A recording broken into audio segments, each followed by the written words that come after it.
যখন আপনার YouTube channel monetize হয়ে যায় এবং আপনার ইউটিউব চ্যানেলের আর্নিং $10 কমপ্লিট হয়ে যায়, তখন গুগল অ্যাডসেন্স থেকে ঠিক এরকম একটি মেইল আসে।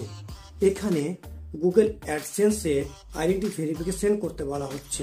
যদি আপনি গুগল অ্যাডসেন্সে আইডেন্টি ভেরিফিকেশন না করেন, তাহলে আপনার গুগল অ্যাডসেন্স অ্যাকাউন্টটি বন্ধ হয়ে যেতে পারে কিংবা আপনার ইউটিউব চ্যানেল ডিমনিটাইজ হয়ে যেতে পারে। তো গুগল অ্যাডসেন্সে আইডেন্টি ভেরিফিকেশন কমপ্লিট হয়ে যাওয়ার পরে গুগল অ্যাডসেন্স থেকে আপনার অ্যাড্রেস ভেরিফিকেশন করার জন্য একটি পিন আসে।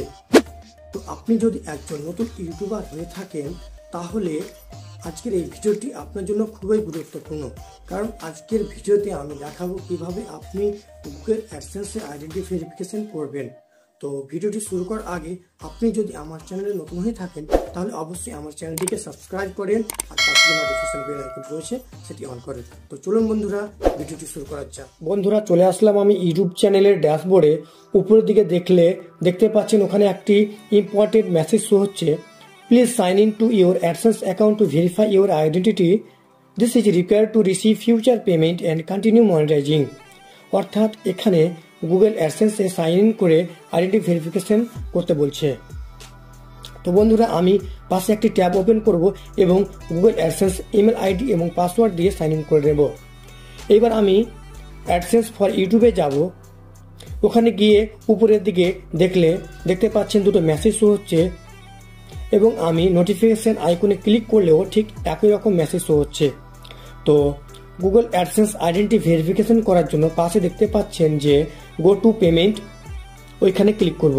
ওইখানে ক্লিক করলে পেমেন্ট ইনফোতে চলে আসব। এবার এইখানে ভেরিফাই নাও এ ক্লিক করব। ক্লিক করলে ঠিক এরকম একটি মেসেজ শো হচ্ছে। একটু নিচে দেখতে পাচ্ছেন যে ভেরিফিকেশনের জন্য 4টি আইডি শো হচ্ছে, driving licence, passport, pan card, voter card. তো এই 4টি আইডির মধ্যে যে কোনো একটি আইডি দিয়ে আপনার গুগল অ্যাডসেন্স ভেরিফিকেশন করতে হবে। ভেরিফিকেশনের জন্য নিচে স্টার্ট ভেরিফিকেশন ক্লিক করব। ওইখানে ক্লিক করলে আপনার আইডেন্টি ভেরিফিকেশনের ফর্মটি ওপেন হয়ে যাবে। এবার লিগ্যাল নামের জায়গায় আপনার গুগল অ্যাডসেন্সে যে নাম ওপেন করেছেন আর কি, সেই নামটা দিবেন এখানে। তারপর নিচে আপনি যে আইডিটি দিবেন ওইখানে সিলেক্ট করবেন।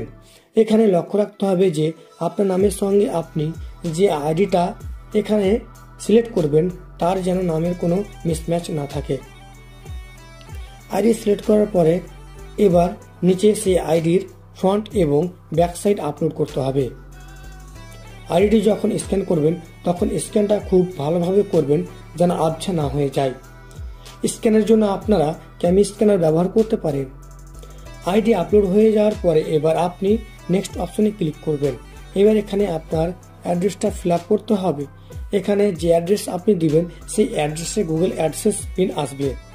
এখানে সঠিকভাবে ফিল আপ করবেন, অ্যাড্রেস সঠিকভাবে ফিল আপ করবেন এবং অপশনাল বক্সে আপনার কন্ট্যাক্ট নাম্বার অবশ্যই দিবেন, কারণ যখন গুগল অ্যাডসেন্স পিন আসে তখন সেখানে কোনো মোবাইল নাম্বার থাকে না। এখানে মোবাইল নাম্বার দিলে পোস্টমাস্টার খুব সহজেই আপনাকে গুগল অ্যাডসেন্স পিন দিতে পারবে। অ্যাড্রেস সঠিকভাবে ফিল আপ করার পরে প্রিভিয়াস এ ক্লিক করে ভালোভাবে ফর্মটি মিলিয়ে নেবেন। তারপরে সাবমিট বাটনে ক্লিক করবেন। এখানে একটু সময় নেবে, তারপর আপনার ভেরিফিকেশন সাকসেসফুল হয়ে যাবে এবং আপনার ইমেলে সাকসেসফুলের মেসেজ চলে আসবে। তো সিম্পলি গট ইটে ক্লিক করবেন। এবার আপনি ভেরিফিকেশন চেক ক্লিক করবেন। এখানে আপনি দেখতে পাচ্ছেন যে আপনার আইডেন্টি ভেরিফিকেশন কমপ্লিট হয়ে গেছে। তো বন্ধুরা, ঠিক এরকম করে আপনারা আইডেন্টি ভেরিফিকেশন করবেন। তো বন্ধুরা, ভিডিওটি এখানে শেষ করছি। প্লিজ লাইক, কমেন্ট, শেয়ার এবং সাবস্ক্রাইব করেন। ধন্যবাদ।